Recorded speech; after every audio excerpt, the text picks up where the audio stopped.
పశ్చిమ గోదావరి జిల్లా పెంటపాడులో మండల పరిషత్ అభివృద్ధి అధికారి పెద్దిరెడ్డి వివిఎస్ రాంప్రసాద్ పదవీ విరమణ సన్మాన కార్యక్రమం ఘనంగా జరిగింది.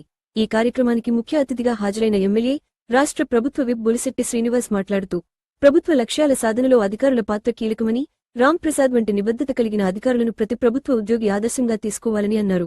సుదీర్ఘకాలం సమర్థవంతంగా విధులు నిర్వహించి ప్రజల అభిమానాన్ని పొందిన రాంప్రసాద్ దంపతులను ఎమ్మెల్యే సన్మానించి శుభాకాంక్షలు తెలిపారు.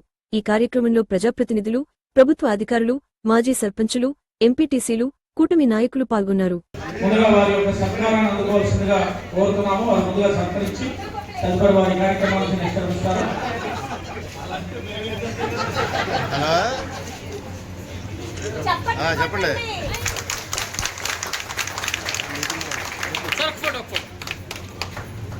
తన దగ్గర పనిచేస్తున్నటువంటి ఒక గౌరవ